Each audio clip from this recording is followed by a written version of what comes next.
All right, welcome back. It's Psychic Cynthia again. And this is more tips for when you have a crazy maker in your life, how to deal with that, how to reclaim your energy, how to establish boundaries. Because you know, if you have somebody in your life who's draining your energy, they're draining your time, your money, your resources, they're just, they're crazy makers. They make you feel crazy because they're always demanding, they're always needy, okay?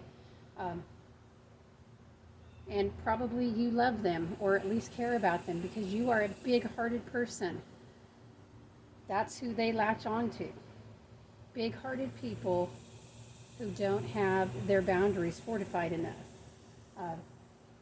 And I've been there. I'm kind of a little bit there right now, is why I'm filming these videos, to remember what I know about this. My friends and clients call me the boundary ninja, but I want you to know I don't feel that way. Okay, right now I don't feel that way.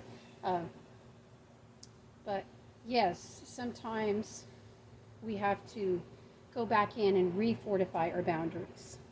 And this isn't about closing down your heart, and it isn't about not loving.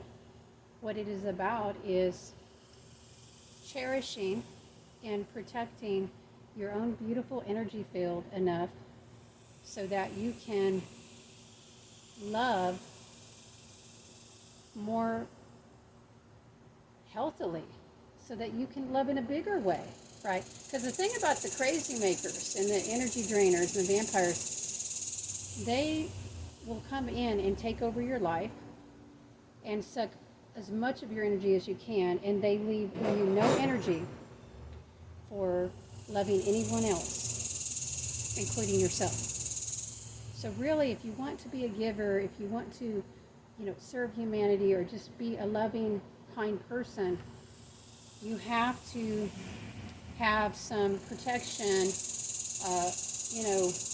boundaries, again, that allow you not to be stuck in the web of a crazy maker.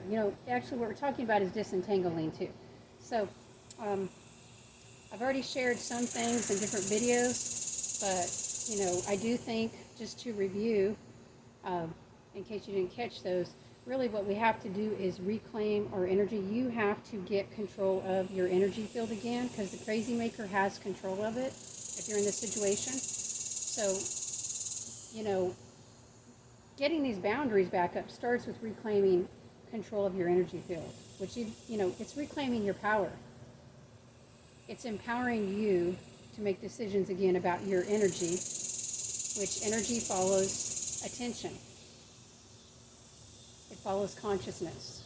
So it's really getting, control of your mind again, and your body, and your money, and your free time, and your resources, and your will. Okay? And one of the first things I did recommend in a separate video, so just in case you missed that, I'm just going to just say here that it does help to create some physical space between you and the crazy maker. So if you can, please just avoid living with the crazy maker. Don't allow them to move in with you, and do not move in with them. Now, if you're already living with them, because it happens, sometimes people we love flip a corner, turn a switch, and they turn into crazy makers. Well, okay, there you are. I get it. You're already living with them. Still, find a way to create some physical space. You can have your own room, your own chair, your own couch. Get outside. Take a trip. Go visit family. Get enrolled in a class outside the house. If you can have mental headspace of your own in the house, that's good too. But yeah, that's important. So, but let's talk about it.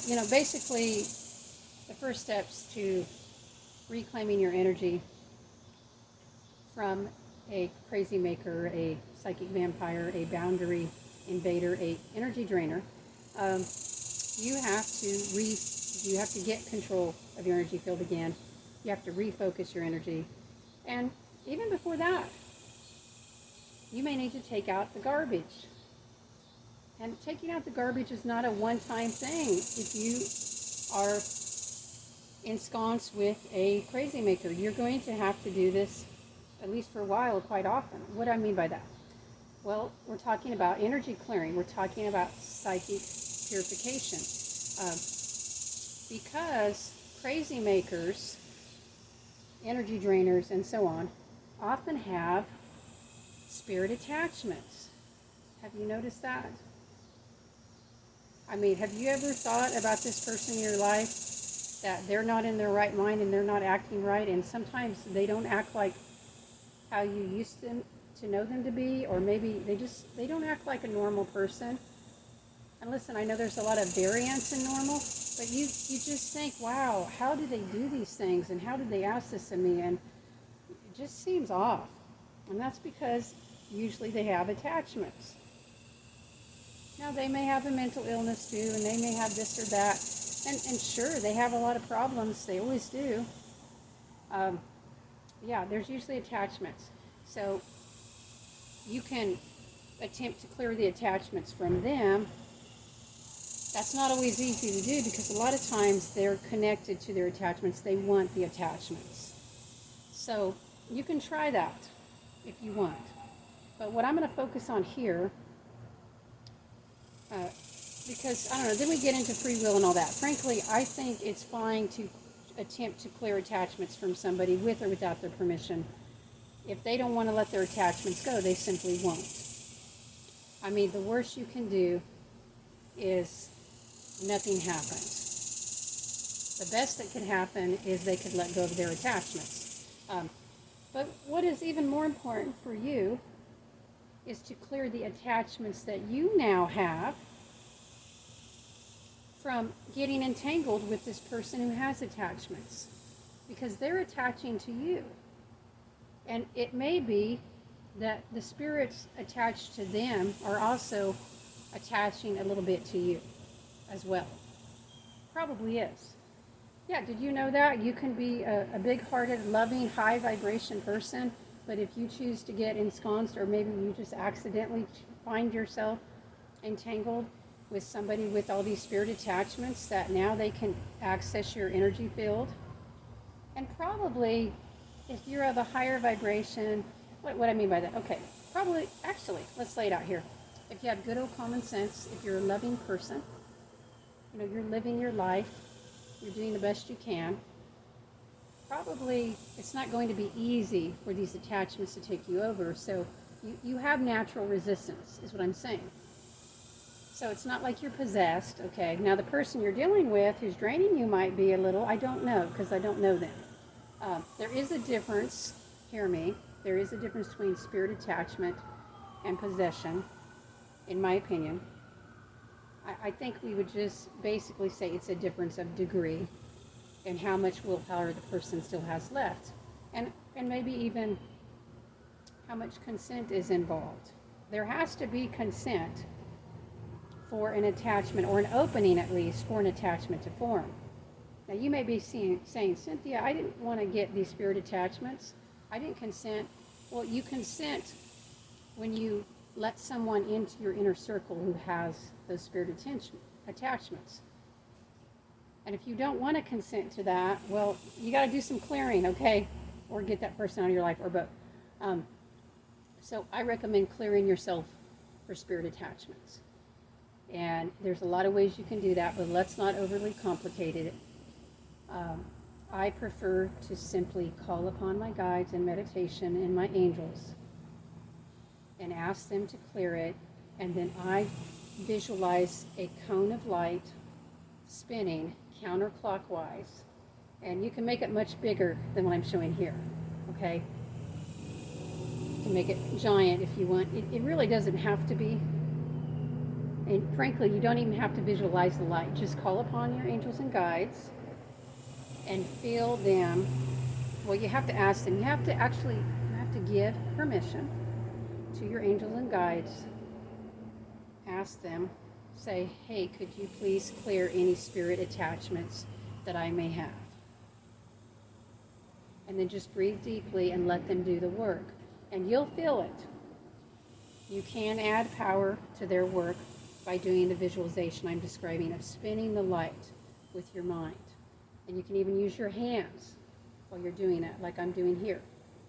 Um, and just do it until it feels done, or let it be done to you by your angels and guides, or collaboratively do this work together until it feels done. It usually just takes one time. Now, the thing is, if you go back and re-engage with the person that the attachments are coming through, you may have to do this again. It's probably just a good idea to do it, well, I'm going to say frequently, if you are having to deal with, or choosing to deal with, if you are caught in the web of a crazy maker, just do this process frequently. Now, if you'd like, you can do this with a pendulum. And I have one here.